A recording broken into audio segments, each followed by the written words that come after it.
विधानसभा चुनाव के लिए बीजेपी के प्रत्याशियों की सूची अब किसी भी दिन जारी हो सकती है। पहले चरण की 58 सीटों पर होमवर्क कर प्रदेश की टीम दिल्ली पहुंची, जहां राष्ट्रीय नेतृत्व के साथ हुई मैराथन बैठक में 3 चरणों की 170 सीटों पर गहन चर्चा की गई। राष्ट्रीय अध्यक्ष जेपी नड्डा की वर्चुअल भागीदारी वाली बैठक में एक एक सीट के जाति समीकरण पर भी मंथन किया गया। दिल्ली में बीजेपी के केंद्रीय कार्यालय पर मंगलवार को प्रदेश और केंद्रीय नेतृत्व की महत्वपूर्ण बैठक हुई, जो लगभग 11 घंटे तक चली।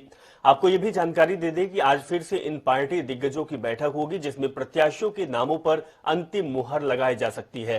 हालांकि पहले चरण की घोषणा मकर संक्रांति यानी कि 14 जनवरी के बाद ही होने की संभावना है।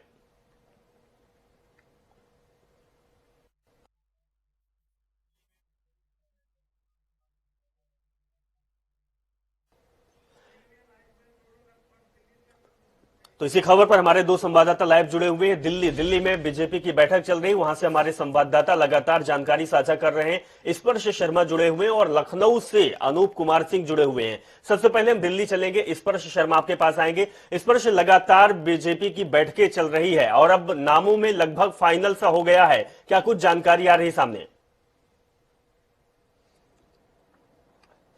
देखिए, कल दिल्ली में 10:30 घंटे के आसपास बीजेपी जो कोर कमेटी की बैठक थी वो होती हुई नजर आई थी और आज भी अब से कुछ ही देर बाद जो बीजेपी की बैठक है वो शुरू होती हुई नजर आएगी।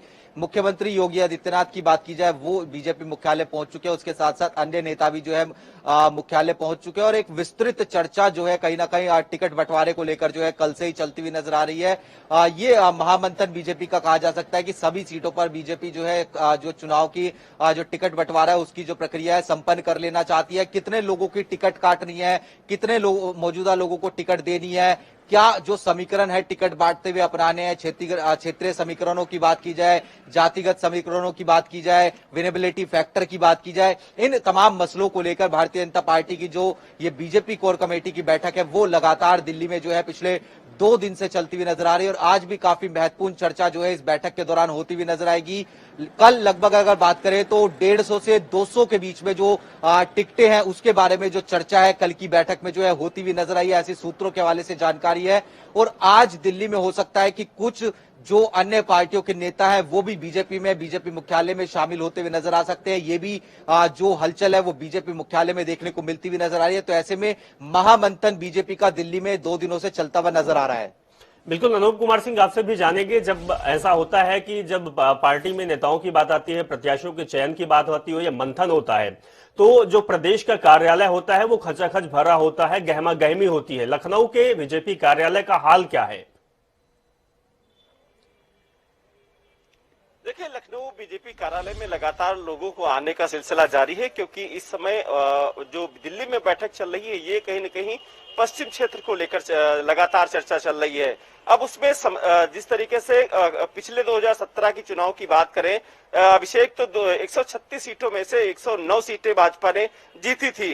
तो ऐसे में कहीं न कहीं इस बार भाजपा के सामने चुनौती नजर आ रही थी। हालांकि तमाम जो चीजें, चाहे किसान आंदोलन की बात करें या फिर जाटों की नाराजगी की बात करें, इन सब चीजों को दूर करने के लिए लगातार बैठक चल रही है। दूसरी बात, जो 109 विधायक जीत कर आए थे उनमें से विधायकों का कुछ का टिकट कटना, क्योंकि परफॉर्मेंस उनका अच्छा नहीं रहा, उनकी लोकप्रियता कम हुई है। ऐसे में भाजपा के सामने बड़ी चुनौती होगी कि वो अपने विधायकों को मनाने और दूसरे जो जिताऊ प्रत्याशी उनको वहां पर मैदान में लाएं।